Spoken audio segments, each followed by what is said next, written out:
এবার দখলদার ইসরায়েলের বিরুদ্ধে সামরিক পদক্ষেপের হুমকি দিলেন তুরস্কের president Recep Tayyip Erdogan.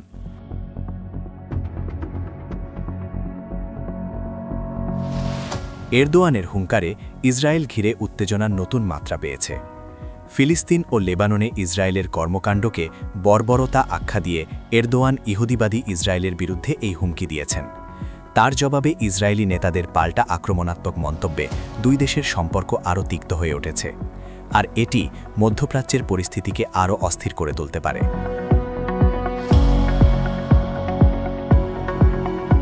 Israeli সংবাদমাধ্যম জেরুজালেম পোস্ট বলছে, তুরস্কের প্রেসিডেন্ট রিসেপ তাইয়েব এরদোয়ান রবিবার ইসরায়েলের বিরুদ্ধে ফিলিস্তিন ও লেবাননের নৃশংসতা চালানোর অভিযোগ করেছেন এবং প্রয়োজনে সামরিক পদক্ষেপ নেওয়ার হুমকি দিয়েছেন। তিনি বলেন, অতীতে কারাবাখ ও লিবিয়ায় যেমন হস্তক্ষেপ করা হয়েছিল তেমন পদক্ষেপ ইসরায়েলের বিরুদ্ধেও নেওয়া হতে পারে।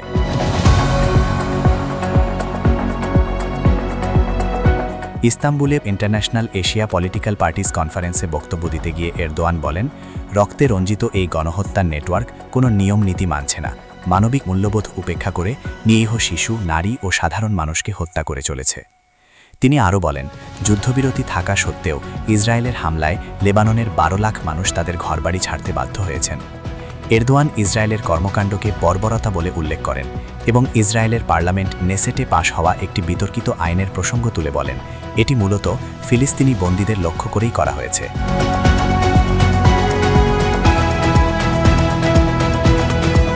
পরে সাংবাদিকদের সঙ্গে কথা বলার সময় এরদোয়ান আরও কঠোর অবস্থান নেন।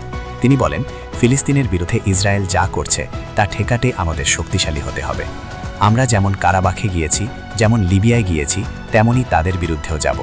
আমাদের সামনে কোনো বাধা নেই, শুধু শক্তিশালী হতে হবে। এরদোয়ানের এই বক্তব্যকে ফিলিস্তিনি অধিকার রক্ষায় তুরস্কের অবস্থান জোরালোভাবে তুলে ধরার প্রচেষ্টার অংশ হিসেবে দেখা হচ্ছে।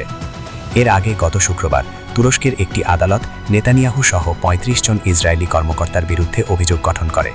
এর মধ্যে প্রতিরক্ষা মন্ত্রী ইসরায়েল কাজ এবং জাতীয় নিরাপত্তা মন্ত্রী ইতামার বেন গাভিরও রয়েছেন। অভিযোগে বলা হয়, 2025 সালের অক্টোবর মাসে সুমুদ গাজা বহরে নৌ অভিযান চালিয়ে আন্তর্জাতিক জলসীমায় বেসামরিক লোকদের বিরুদ্ধে সামরিক অভিযান চালানো হয়েছিল। এই ঘটনায় গ্রেটা থুনবার্গ সহ বেশ কয়েকজন কর্মীকে আটক করা হয়েছিল। এই ঘটনার পর তুরস্ক নেতানিয়াহু সহ সংশ্লিষ্টদের বিরুদ্ধে গ্রেপ্তারি পরোয়ানা জারি করার সিদ্ধান্ত নেয়।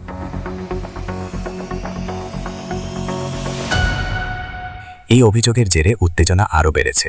তুরস্ক বলছে তারা আন্তর্জাতিক আইন রক্ষার জন্য এই পদক্ষেপ নিয়েছে। অন্যদিকে ইসরায়েলি নেতারা এরদোয়ানকে কাগজে বাঘ বলে অভিহিত করেছেন এবং তাকে ভণ্ডামির অভিযোগে অভিযুক্ত করেছেন। গত শনিবার সামাজিক মাধ্যমে পৃথক পোস্টে নেতানিয়াহু, কাজ ও বেন গাভির এরদোয়ানের সমালোচনা করেন। নেতানিয়াহু অভিযোগ করেন, এরদোয়ান নিজ দেশের কুর্দি নাগরিকদের বিরুদ্ধে দমনপীড়ন চালিয়েছেন। এর জবাবে তুরস্কের পররাষ্ট্রমন্ত্রী নেতানিয়াহুকে আমাদের সময়ের হিটলার বলে আখ্যা দেয়।